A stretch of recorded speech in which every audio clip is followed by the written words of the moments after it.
Hey guys, welcome to Entertainment Talk Nation. This is Rob.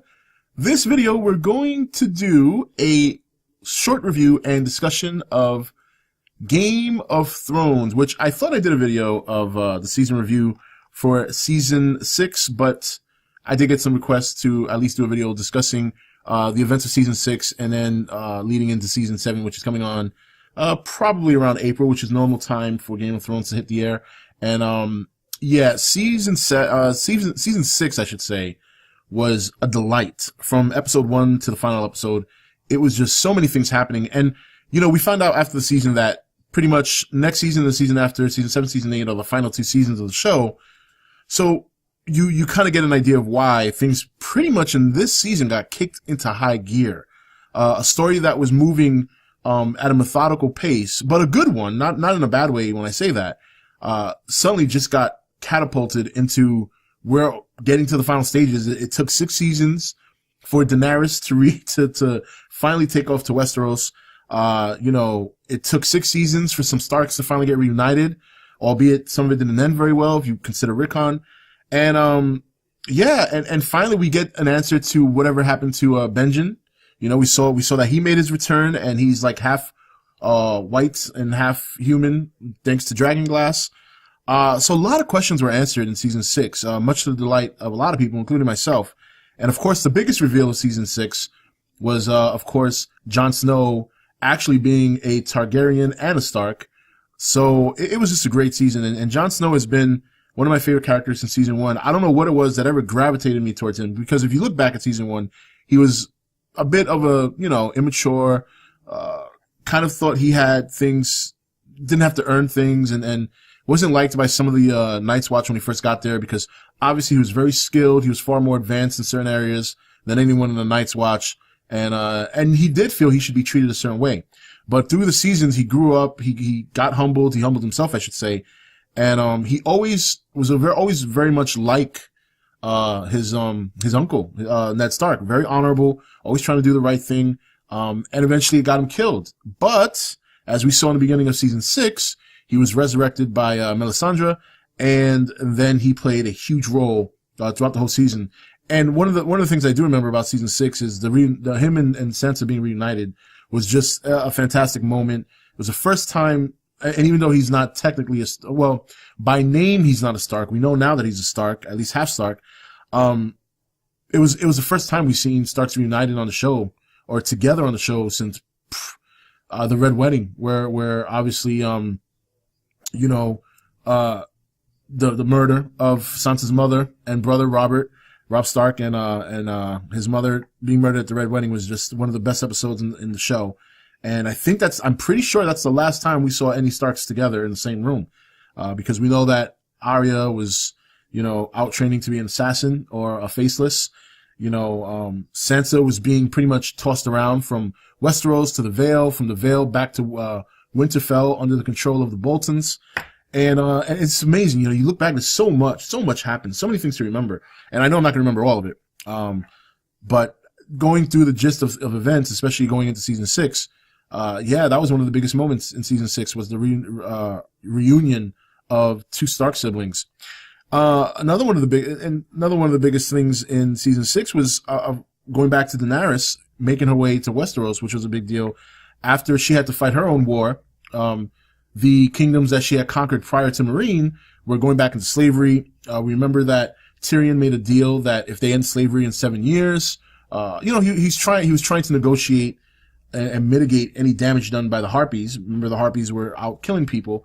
And, you know, even though nobody was happy with what Tyrion had done, he was trying to be very political about it. You know, he knew that this was the way of their lives in Meereen and those other kingdoms, that it automatically got stripped away from them. It's hard. They're going to get resistance. There's going to be a term of resistance from them if they wanted to kind of have some kind of transition where there was no lives at stake. Tyrion understood that you couldn't just take away slavery. You would have to make them slowly adapt to a new form of government.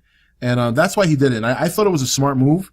It backfired, of course, when they were taking advantage of that, and then they attacked Meereen right as Daenerys arrived, after she had her own little run-in with some old friends of hers called Dothraki. And that was another epic moment in the season when she finally pretty much showed the whole horde, not just one cow, a city full of cows in Dothraki, that she is the real deal. You know, she came out of the fire once again, unburned, completely naked. Everybody bowed to her, and she took control of the horde. And suddenly, out of nowhere, she's got this huge army of Dothraki and Unsullied, probably two of the best fighting forces in the whole, you know, I'm sure nobody in Westeros, let's put it this way, can probably deal with that. The Unsullied are very, you know, very tough in combat, and the Dothraki are just monsters, man. So, she's got quite the army, setting sail to Westeros. And, that was another great moment, you know, seeing her fight in Marine with the dragons, riding the Black Dragon and burning boats and stuff like that. And then they take off and there's the dragons flying with the boats, and just epic stuff. But I think we can all agree that the highlights, the number one episode, which won an award and everything, was Battle of the Bastards, which we finally see. And a lot of people didn't like. I thought Ramsay was a great villain. But one thing I did like about Ramsay's rise and fall was it was a very realistic one, in the sense that you could see he was not doing things smart. He was not very smart. He was an evil villain. He was definitely, you know, brutal. I mean, he killed his stepmother, killed his newborn brother, and he killed his father just so he could keep his namesake, keep his position as the next in line to rule Winterfell. And when he took over, things didn't go smoothly. You know, he didn't negotiate the way he probably should have. He was very overconfident about what his army could do compared to what Jon Snow had available. And Jon Snow did not have much available. Jon Snow also showed his immaturity, and he got caught up in saving Recon. And instead of sticking to the plan of letting Ramsay's troops come to him, they went to Ramsay's troops, and that's when they fell into the trap. And if not for Sansa, and Sansa getting help from Peter Baelish, who's still trying to hit that, they would have lost. They would have died. Jon Snow would have died a second time. But be that as it may, the Vale came to help. Jon Snow and Sansa have Winterfell back, and then that's when we got the reveal that Jon Snow is indeed half Stark, half Targaryen, which I think, if I'm not mistaken, makes Daenerys technically his aunt, if I'm not mistaken. It's going to be interesting to see if that's something that gets revealed. I'm sure it will be. I'm sure that there's going to be a big alliance between Winterfell, Daenerys, Dorne, and the Tyrells, who are going to pin down Cersei and King's Landing. But I think also Cersei is going to team up with Euron, who is now ruler of the Iron Islands after killing his brother Balon. So it's going to be a big war. It's going to be probably some of the GreyJoys, because Euron is a GreyJoy, and Lannister versus Targaryen, Stark, Tyrell, and Dorne, which names at the moment I forget. But yeah, it's going to be big. It's going to be big, and it's obviously going to take place over the course of the next 2 seasons, because you got to remember, they also still have to fight the White Walkers, who I believe now, after Brandon had gotten caught in his vision, I think now they can pass through the wall. I think any kind of magic or any kind of repellent, if you will, because that's what it was. It was kind of like there was a repel spell that was on that great tree that broke once Brandon got touched by the White Walker, which is how we got one of the other best episodes in that season, which was The Door, which we saw how Hodor became the way he was. It was basically a play in time, where during Brandon's vision, the events was happening while they were getting chased by the White Walkers. And Hodor was able to hear him as a child, and that's how he kind of freaked out and went into his frenzy of screaming, "Hold the door," because he heard it. He heard it from the other side for whatever reason, and it affected him and stayed with him for the rest of his life. And that's how we learned.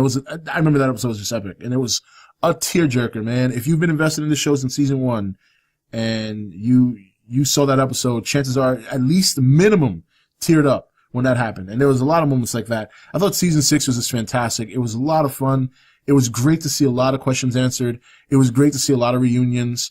It was fantastic to see the Starks prevail after 6 seasons of just dying off and being split apart, and not ever wondering if they were going to come back and get their home back. And they did.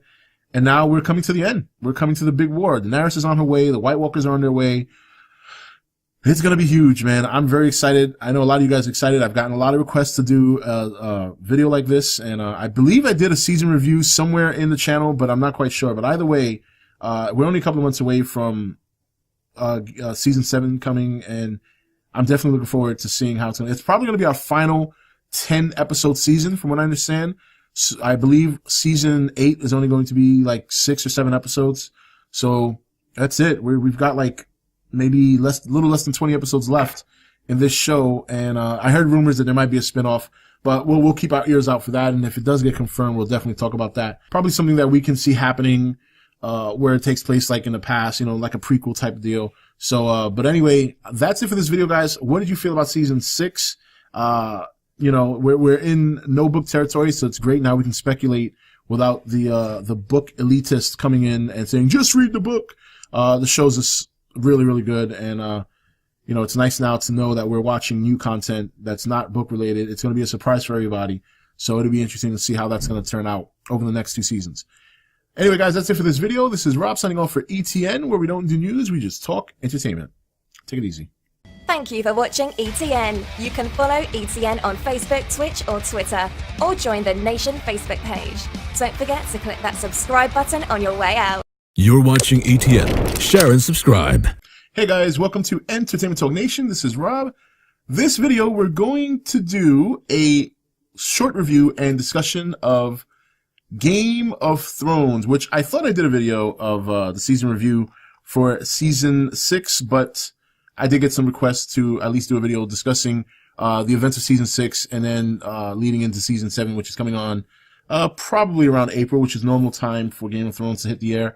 And yeah, season 6, I should say, was a delight. From episode 1 to the final episode, it was just so many things happening. And we found out after the season that pretty much next season, the season after, season 7, season 8 are the final 2 seasons of the show. So you kind of get an idea of why things pretty much in this season got kicked into high gear. A story that was moving at a methodical pace, but a good one, not in a bad way when I say that, suddenly just got catapulted into where getting to the final stages. It took 6 seasons for Daenerys to finally take off to Westeros. It took 6 seasons for some Starks to finally get reunited, albeit some of it didn't end very well if you consider Rickon. And, yeah, and finally we get an answer to whatever happened to, Benjen. We saw that he made his return and he's like half, white and half human thanks to Dragonglass. So a lot of questions were answered in season 6, much to the delight of a lot of people, including myself. And of course, the biggest reveal of season 6 was, of course, Jon Snow actually